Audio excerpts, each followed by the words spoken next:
पांच की पंचायत में आपका स्वागत है। नमस्कार, आपके साथ मैं हूं साक्षी जोशी। डॉक्टर जाकिर नाइक, अब तक उन्हें लोग इस्लामिक स्कॉलर के तौर पर जानते थे, लेकिन इनके भड़काऊ भाषणों ने न जाने कितने मुस्लिम युवाओं को प्रभावित किया। इतना प्रभावित किया कि कई आतंक की राह पर आगे बढ़ गए। हिंदुस्तान में आज सिर्फ जाकिर नाइक पर ही नहीं बल्कि उन सभी लोगों पर बहस छिड़ गई है जो जहरीली जुबान बोलते हैं। देश में अक्सर बोलने की स्वतंत्रता का नाजायज फायदा उठाया जाता है और चौक चौराहे या फिर कॉलेजों तक में भड़काऊ भाषण दिए जाते हैं। पांच की पंचायत में आज हम इसी मुद्दे पर बात करेंगे कि क्या भारत में भड़काऊ भाषणों पर जीरो टॉलरेंस का सही वक्त अब आ गया है और जहर उगलने वालों की जुबान कौन बंद करेगा। इस पर बात करने के लिए हमारे साथ खास मेहमान होंगे, उनसे आपका परिचय कराएंगे, लेकिन उससे पहले देखिए ये छोटी सी रिपोर्ट।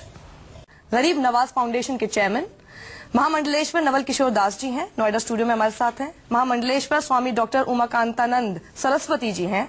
मौलाना Maqsood ul Hasan Qasmi chairman all India Imam council से हैं स्टूडियो में, और साथ ही मौलाना सूफियान नाजमी जो कि प्रवक्ता है दारुल उलूम फरंगी महल के लखनऊ से जुड़े हैं, और इनके अलावा साध्वी सोनिया जो कि मुंबई से हमारे साथ हैं। आप सभी का हमारे पांच की पंचायत की इस डिबेट में स्वागत है। सबसे पहले देख लेते हैं पांच की पंचायत का आज का पहला राउंड का सवाल क्या है।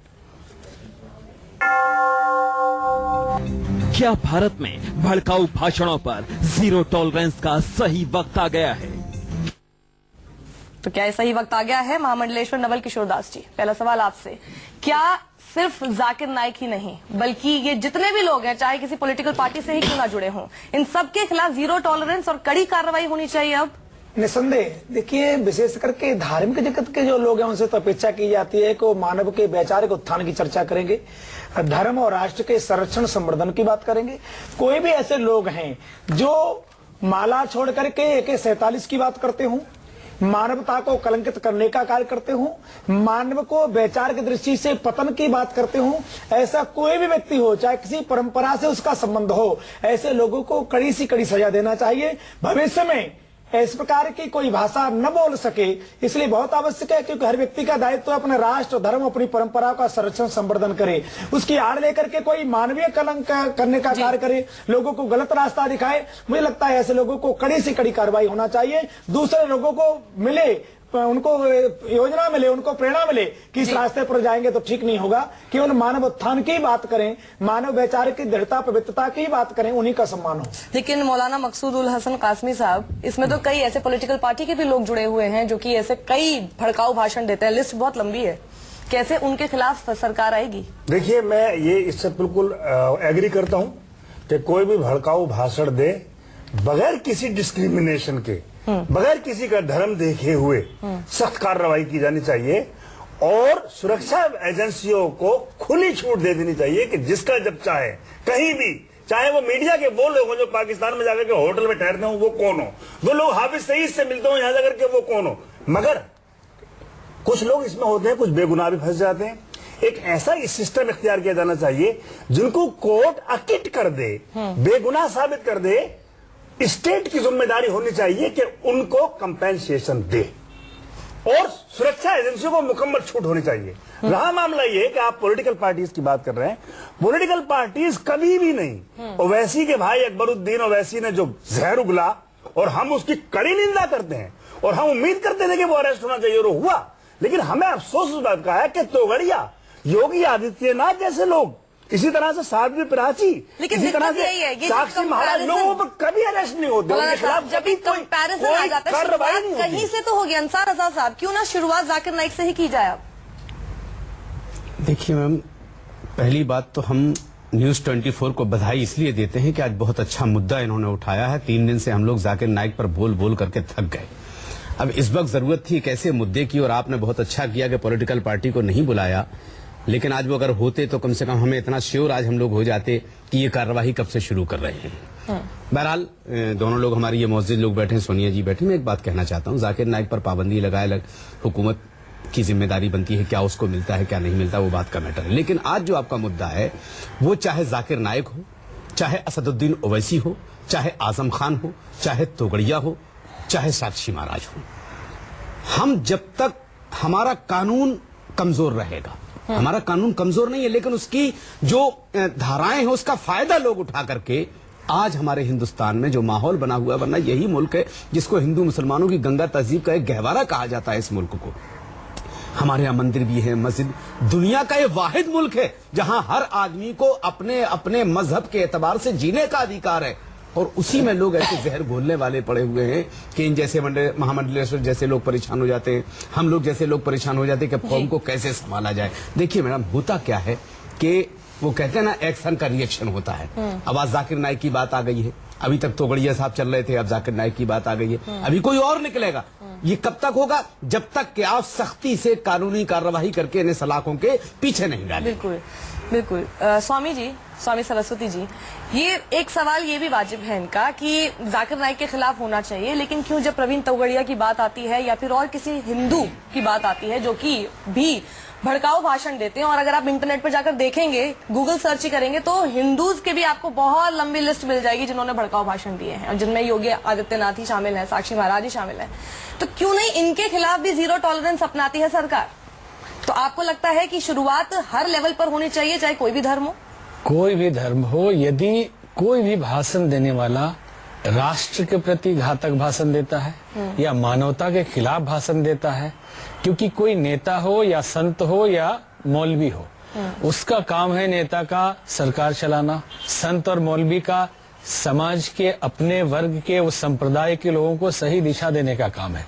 अगर उसकी आड़ में चाहे वो हिंदू हो या मुस्लिम हो, कुछ भी ऐसा बोलता है जिसके परिणाम स्वरूप टेररिज्म पनपता है, लोगों का मन बिगड़ता है, समाज में विकृति आती है, टूटन आती है, बिखराव आता है, तो ऐसे लोगों को चाहे किसी भी धर्म संप्रदाय के हो, उस पर बैन लगना ही चाहिए। साध्वी सोनिया जी, लेकिन जब ये सब मुद्दे सामने आते हैं, जब ये सब लोग भड़काऊ भाषण देते हैं, तब क्यों नहीं कोई आवाज उठती है? अभी जाकिर नाइक का मुद्दा गरमाया हुआ है, लेकिन जब किसी और धर्म से जुड़े, हिंदू धर्म से जुड़े भी कई लोग जब देते हैं भाषण इस तरह के, आप लोग की तरफ से आवाज क्यों नहीं उठती है? नहीं, ऐसी कोई बात नहीं है कि आवाज नहीं उठती हो। सबसे पहले तो धन्यवाद मीडिया को कि मीडिया ही आवाज उठा लेती है। हम लोग बोले उसके पहले मीडिया आजकल इतनी सतर्क है और बिल्कुल एक्टिव है कि मीडिया पहले उस चीज को बाहर ले आती है और उसके ऊपर डिबेट हो जाती है। आप लोग का भी तो कर्तव्य है। ठीक है, आप लोग का भी तो कर्तव्य है। नहीं, हम लोग भी अपना कर्तव्य निभा रहे हैं। मेरे ख्याल से इसका दृष्टिकोण थोड़ा सा बदल के देखना होगा पूरी स्थिति को। हमें सबको पता है कि शब्द शब्द में शक्ति होती है, विचारों में शक्ति होती है। तो जो लोग इन विचारों को प्रसारित कर रहे हैं, उन लोगों की मानसिकता के ऊपर काम करना चाहिए। विदेशों में एक बहुत अच्छा नियम है, काफी आजकल विदेशी पैटर्न्स को सरकारें भी अपनाने की कोशिश कर रही हैं कि सफाई करो, बाकी सब करो, लेकिन उनकी बारीकियों को भी चुनना चाहिए शायद।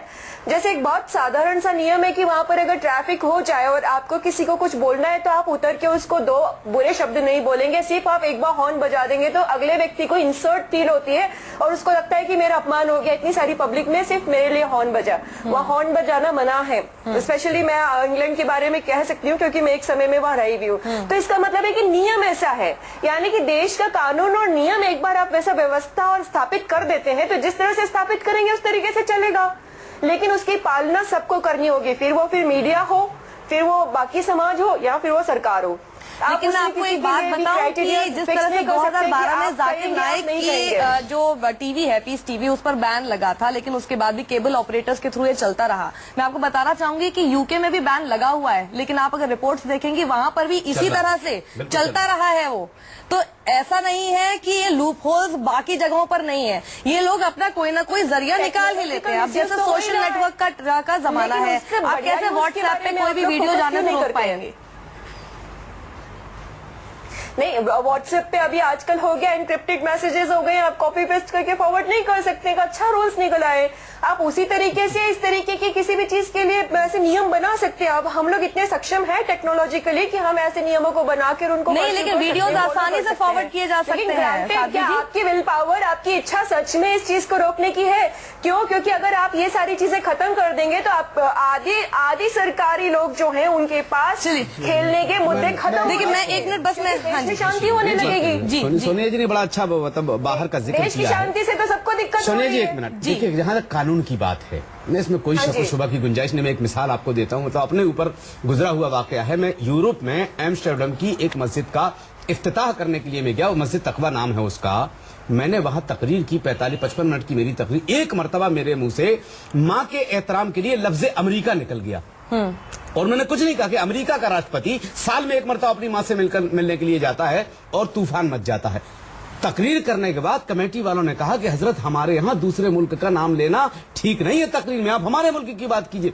मतलब इस तरह की पाबंदी अगर हमारे यहाँ हो सकती, क्यों नहीं हो सकती, जब वहां इन तमाम चीजों, हमारे यहाँ कानून इस तरह से बनना चाहिए, चाहे वो हिंदू बोले, मुसलमान बोले, जाकिर नाइक बोले, ओवैसी बोले, अकबरुद्दीन ओवैसी बोले, आजम खान बोले, जो भी बोले, उसके ऊपर अगर एक मर्तबा शिकंजा कस दिया जाए मैडम, अभी मुल्क के हालात बदलने में देर नहीं लगेगी। और ये दो बड़े बड़े लोग हमारे साथ बैठे हुए, मैं इनसे गुजारिश करूंगा कि अगर आप लोग कदम बढ़ाते हैं हम आपके साथ चलने के लिए तैयार हैं। लेकिन अंसार आजाद साहब टीवी डिबेट्स होते तब आप लोग ही जो है डिफेंड करके चले जाते हैं। देखिए मैंने डिफेंड नहीं किया, मैंने डिफेंड नहीं किया, ना तो मैंने कभी आजम खान को डिफेंड किया, ना कभी ओवैसी को डिफेंड किया, मैंने कभी किसी, मैं वो आदमी जो हमारे मुल्क के खिलाफ जा रहा है, आप 6 साल की डिबेटें हमारी उठा करके देख लीजिए, कभी हमने साथ नहीं दिया। मैं वाहिद आदमी हूं कि आजम खान से डायरेक्ट कहा था कि जिस जेल में कमलेश तिवारी है वहां तुम्हें होना चाहिए था। मैं वाहिद आदमी हूं हिंदुस्तान। मैं एक बात और कह दूं यहाँ, मैं एक बात और कह दूं यहाँ, हम मीडिया, आपके चैनल को तो मैं भी मुबारकबाद देता हूँ, इतना अच्छा मौजूद उठाया, लेकिन क्या मीडिया की जिम्मेदारी नहीं है जी? क्या मीडिया अपना कर्तव्य पूरा कर रहा है? 6 साल तक 7 साल तक मीडिया कहाँ सोया हुआ था? जाकिर नाइक के खिलाफ अगर आप इस वक्त निकाल रहे हो तो जो पुराने उनकी वीडियो हैं उस वक्त तक मीडिया कहाँ सोया हुआ था? 2012 में तो बैन लगा हुआ था, अगर गलत 2010 से बैन लगा हुआ है जी, 2012 में इंडिया में 2012 में बैन लगा। आज तक उनके खिलाफ कार्रवाई मीडिया ने क्यों नहीं की? मीडिया अपने देश के लिए काम क्यों नहीं कर रहा? आप बताइए ना कैसे करता। और मेरा सवाल ये, बताइए क्या मीडिया को क्या करना चाहिए था? मीडिया कम से कम इसी तरह नहीं, आप बताइए। देखिए मीडिया का काम 5 साल तक हम क्यों सोते रहे? मौलाना साहब, हमारा काम है सोना या सरकार का? सरकार सो रही थी कि हम सो रहे थी? ये काम सरकार का है कि नहीं है कि केबल ऑपरेटर्स कैसे दिखा रहे हैं? सरकार को दिखाया है, लेकिन बिल्कुल मीडिया का काम भी तो है जगाना 5 साल पहले आप इन बातों को नहीं ठहराइए ना। आप मीडिया को जिम्मेदार कैसे ठहरा रहे हैं? मीडिया क्या कह रही है? मीडिया तो जब खबर आएगी तभी तो उस पे मुद्दा उठाएगी। मीडिया 4 दिन 5 साल तक क्यों नहीं उठाई? मीडिया क्या कर रहा है बताइए ना। आप सिक्योरिटी एजेंसी क्या कर रही थी? सिक्योरिटी एजेंसी, आप पहले बताइए मीडिया क्या करना चाहिए था जो मीडिया ने नहीं किया? आप अपनी बात बताइए, क्या हमने नहीं किया? मीडिया अपने ही मौके पर जब उसकी मर्जी होती है उस वक्त वो इश्यू उठाता है। अच्छा, देश के हित में इमीडिएट इश्यू नहीं उठाए गए। और सिर्फ एक यही बात नहीं है। अच्छा। जब आप ये देखिए कि बीजेपी की सरकार पुरुलिया आर्म ड्रॉपिंग केस के आरोपियों को, जिनको कोर्ट ने आरोपित किया, उसको छोड़ रही थी, उस वक्त मीडिया ने बातें नहीं उठाई, इसलिए कि मीडिया का इंटरेस्ट उसमें नहीं था। अच्छा। मैं खुलेआम इस बात को कह रहा हूँ। मौलाना मकसूद साहब, जब मुद्दा आएगा तब उसको उठाया जाएगा, हम उठा रहे हैं। क्या आपने जाकिर नाइक के बारे में आज से पहले नहीं, क्या आपने जाकिर नाइक के बारे में आज से पहले नहीं सुना था? छोड़ा। अच्छा, आप ये रिकॉर्ड नहीं है? आप मेरी भी बात का जवाब दे पुरुलिया आर्म ड्रॉपिंग केस में जो देश में आनंद मार के विदेशी लोग हथियार गिराए, उनको आपने, अच्छा ठीक है, उनको आपने क्यों ट्रायल नहीं किया? ठीक है, आप मुद्दे से भटक रहे हैं। हम बात भड़काऊ भाषणों पे कर रहे हैं, हम भड़काऊ भाषणों पे बात कर रहे हैं, उसी पे मैं बात कर रहा हूँ। क्या आज से पहले आपने जाकिर नाइक का नाम सुना था? अपनी जिम्मेदारी पूरी अदा आज से पहले आपने जाकिर नाइक का नाम सुना था? जी, आज से पहले आपने जाकिर नाइक का नाम सुना था? सुना। तो आपने क्या आगे क्या किया? क्या आपको पता चला कि वो भड़काऊ भाषण देते हैं, आपने क्या मतलब क्या कर दिया उसको? जब हमें कहते हैं तो उस वक्त हम मीडिया में नहीं होते, उस वक्त हमारी बात को मीडिया नहीं उठाता। अच्छा, मतलब आप किसी मीडिया में गए, उन्होंने आपकी बातें नहीं सुनी? नहीं सुनता। अच्छा, सच्ची बात है। अगर कोई क्या आप कहना चाहते थे? अगर कोई आदमी IAS क्या आपने सरकार को चिट्ठी लिखी?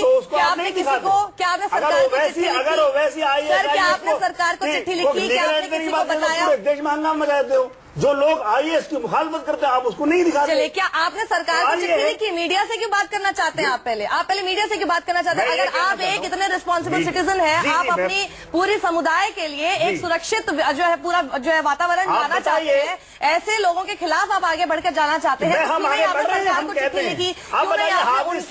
क्यों नहीं आपने उनके कॉन्फिडेंस में इस बात को लाया? शहीद आतंकी से पाकिस्तान में मिलने वाला कौन आदमी था? क्या उसके खिलाफ है? चलिए हम इस पर बात करते हैं, लेकिन आपकी जिम्मेदारी मैं आपको आपने सर एक सेकंड मुझे भी ब्रेक भी लेना है, मुझे ब्रेक भी लेना है। आपने तो बता दिया कि मीडिया को क्या करना चाहिए था। अगर मीडिया बता दे कि आपको क्या करना चाहिए था, अगर आपको पहले से पता था कि इस तरह की भड़काऊ भाषण दिए जा रहे हैं, तो आपको सरकार को चिट्ठी लिखनी चाहिए थी, ना कि आपको पहले मीडिया को उसमें बात करनी चाहिए थी। टीवी पर आके बोलने से कुछ नहीं होता है, पहले सरकार को तो लिखते हैं। छोटे से ब्रेक के लिए, ब्रेक के बाद मेरे को और भी गेस्ट से बातचीत करनी है। आपके साथ काफी बातचीत हो गई है, लेकिन हम अपने मुद्दे से ना भटके, क्योंकि मुद्दा इस वक्त बहुत बड़ा है। भड़काऊ भाषण पर क्या हमें जीरो टॉलरेंस होना चाहिए? जिस किसी का भी कर्तव्य है, उस हर किसी इंसान को इस वक्त आगे आना होगा, क्योंकि अब बहुत हो चुका है। यहाँ रुकेंगे छोटे से ब्रेक के लिए, ब्रेक के बाद जल्द हाजिर होंगे इसी डिबेट के साथ।